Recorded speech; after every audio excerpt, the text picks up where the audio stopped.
উনি মুখ্যমন্ত্রীকে বলছেন সামাজিকভাবে বয়কট, সামাজিকভাবে প্ল্যাটফর্মে থাকবো না একসঙ্গে। কি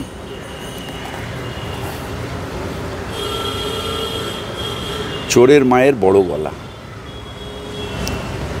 মহিলারা রাজভবনে যেতে ভয় পায়, ওই মহিলার এফআইআরে তাই আছে।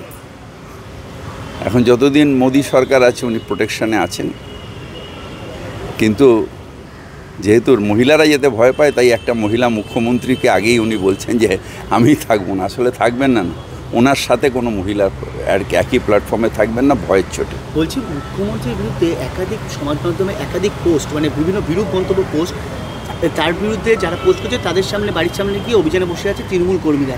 দুটোই তো, মানে দুটো বিষয় নিয়ে কী বলবে যে একদিকে পোস্ট করছে এরকম মমতা? দেখেন, অন্যায় পোস্ট করা উচিত না, কারোর চরিত্র হরণ করা উচিত না।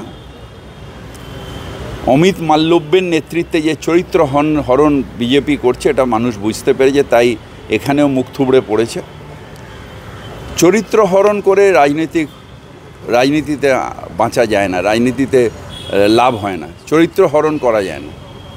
এই যারা চরিত্র হরণের করছেন, যারা নোংরা ভাষায় কথা বলছেন, তারা ঘৃণ্য। বলবো ভগবান এদের মাফ করে দেয়, এরা জানে না নিজেরাই কী করছে। আমার শেষ প্রশ্ন, আমি একটা প্রশ্ন করি, সেটা হচ্ছে যে গতকাল মুখ্যমন্ত্রী প্রায় 2.5 ঘন্টা, এটা নিয়ে আমি আর কিছু বলবো না।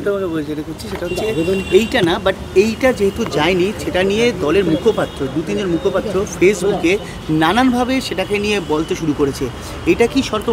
এটা আমি বলবো না, যেহেতু মুখ্যমন্ত্রী নিজে কালকে প্রেস কনফারেন্স করেছেন এই নিয়ে। এখন আমি এটা নিয়ে, এই বিষয়টা নিয়ে কিছু বলবো না, কারণ মুখ্যমন্ত্রী নিজে বলেছেন। ওই যে যোগেশচন্দ্র চৌধুরীর কলেজের একজন ছাত্রী, রাজ্য সরকার থানা পুড়িয়ে দেওয়া হোক বা মুখ্যমন্ত্রী বাড়ির সামনে সরকারি আধিকারিক পুড়িয়ে দেওয়া হোক, তাকে অ্যারেস্ট করেছে পুলিশ।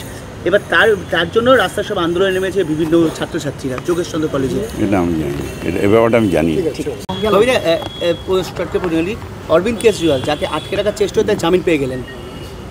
শহীদ যতীন্দ্রমোহন সেনগুপ্তর 96তম আত্মত্যাগ দিবস, অর্থাৎ সেই দিন ভারত মাতার মুক্তির জন্যে তার এত বেশি ছিল যে তিনি অনশন 40 দিন ধরে করে নিজেকে উৎসর্গ করে দিয়েছিলেন। এটা একটা দৃষ্টান্ত ভারতবর্ষের কাছে। আমরা যারা আজকের দিনে এইসব রাজনীতি নিয়ে থাকি, এসব মানুষের কথা যখন ভাবি, তখন সত্যি তাদের প্রতি শ্রদ্ধায় মাথা নিচু হয়ে যায়, এবং দেশের প্রতি যে দায়িত্ব, সেই বোধটা এদের আত্মত্যাগের যে স্মরণ করি তার মধ্যে দিয়ে আসে। তাই তাকে প্রণাম জানাতে এসেছিলাম। রাজনীতি